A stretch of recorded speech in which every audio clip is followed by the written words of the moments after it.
দাদা, হঠাৎ করে আজকে কুণাল ঘোষ তোমাকে নিয়ে মন্তব্য করছে, বলছে দলে থাকা গেল না কারণ সজলদাকে কোনো কারণে সুদীপ বন্দ্যোপাধ্যায়ের জন্য, কি বলবো? ও এক একদিন এক একটা লোককে চয়েস করে, আমি এখন কি বলবো? আচ্ছা আমি কি বলবো? ওনার বক্তব্যের রিয়াকশন দিতে গেলে 3 মাসের আগে দেওয়া সম্ভব না। ওনার সব বক্তব্য হচ্ছে চাইনিজ মালের মতো।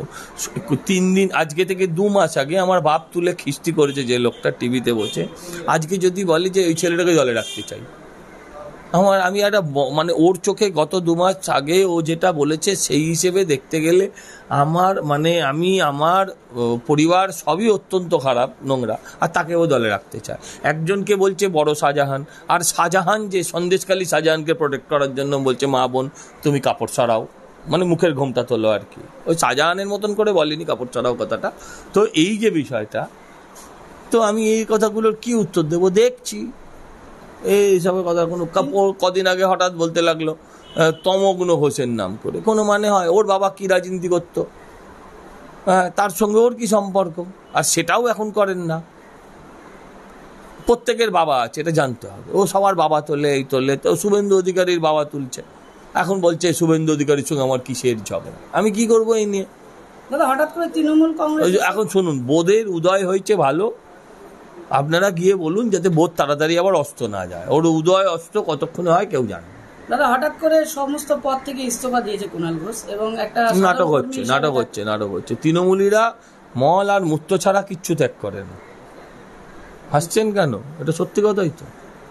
হ্যাঁ, ওরা দেহত্যাগ করে নেবে, পদত্যাগ ওদের কুষ্টিতে লেখা নেই, অপেক্ষা করুন, দেখতে থাকবে। সুদীপ বন্দ্যোপাধ্যায়কে বিজেপির লোক বলছে এখন যে উনিও তো বিজেপির লোক, উনি তো সিবিআই ইডিকে ট্যাগ করে দিয়েছেন। হ্যাঁ, উনিও তো তাহলে বিজেপির লোক, উনিও তো সিবিআই ইডিকে ট্যাগ করেছে, তাহলে উনি বিজেপির লোক হলেন না? সিবিআই ইডিকে ডাকা মানে কি? সে তো বিজেপির লোক প্রায়, তো উনি তো সিবিআই ইডিকে ট্যাগ করেছে। আমি এই সমস্ত ছেদ কথায় যাব না, সবই কয়েনের এপিট। আর একজন এত বছর ধরে খাচ্ছে আর বাকিরা অভুক্ত থাকছে, তার লড়াই।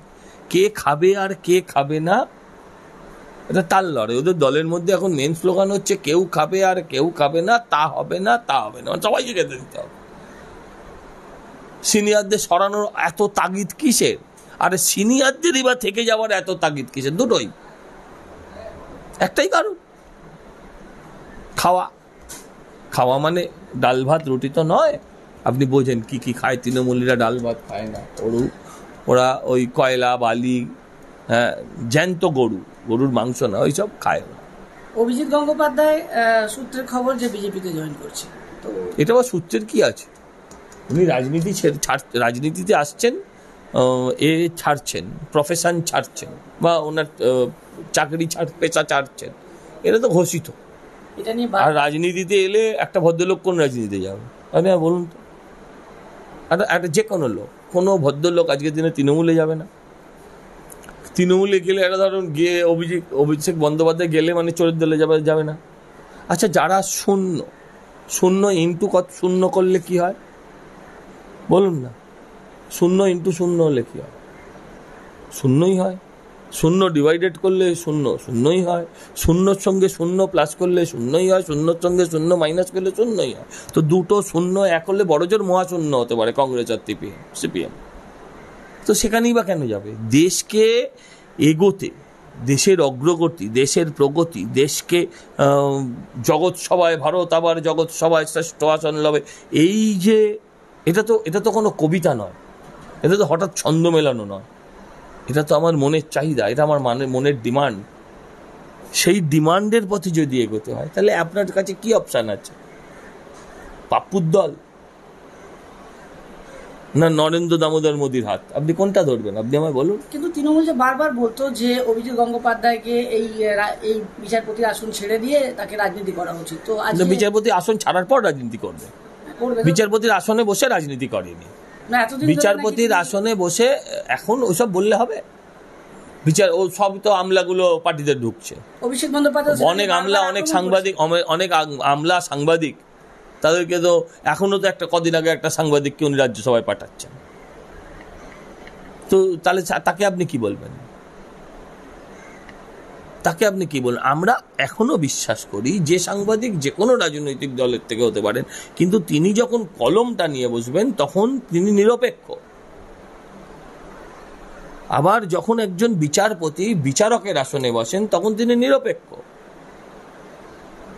তখন তার কাছে কংগ্রেস, সিপিএম, তৃণমূল নেই। কিন্তু একটা লোকের ব্যক্তি সত্তা তো থাকতেই পারে, ব্যক্তি আইডিওলজি থাকতে পারে। আর এখানে আইডিওলজি মানে দেশের আইডিওলজিতে চলতে হয়। এখানে আপনার নিজস্ব আইডিওলজি কাজ করবে না। এখানে আপনার আইপিসি, সিআরপিসিতে বাঁধা আছে। একটা লোক খুন করেছে, প্রমাণ হয়েছে খুন করেছে, তাহলে তার মিনিমাম শাস্তি এবং ম্যাক্সিমাম শাস্তি এর মধ্যেই আপনাকে ঘোরাফেরা করতে হবে। আপনি পারেন না, আচ্ছা ঠিক আছে তোকে আমি 2 সপ্তাহ জেল দিলাম, আচ্ছা 6 বছরের জেল দিলাম, এটা আপনি পারেন না। পদ্মা খাস্তগীর ছিলেন আমার পাশের ওয়ার্ডের পৌরমাতা। পদ্মা খাস্তগীর ছিলেন সম্ভবত প্রধান বিচারপতি, হ্যাঁ অস্থায়ী হতে পারেন বা কিছু হতে পারেন, প্রধান বিচারপতি ছিলেন, কাউন্সিলর হয়েছিলেন তো এখানে এসে। বারবার বলছি এটা নতুন নাকি? পদ্মা খাস্তগীর তো কাউন্সিলর হয়েছিল। বারবার যে তৃণমূলের এগেনস্টে, চোরেদের এগেনস্টে, নট তৃণমূলের এগেনস্টে, ভুল করছেন, চোরেদের এগেনস্টে। তৃণমূল এগেনস্টে বলছেন কেন? আচ্ছা আপনার কি মনে হয় চাকরি চুরি হয়নি? আপনার কি মনে হয় পুরসভার নিয়োগে দুর্নীতি হয়নি? আপনার কি মনে হয় শিক্ষক নিয়োগে দুর্নীতি হয়নি? সেগুলো উনি সামনে এনেছেন। এবার ফেসেছে চোরেরা। চোর মানে তৃণমূল, তৃণমূল মানে চোর, এটা তো সমার্থক শব্দ। এটা নিয়ে আবার বলার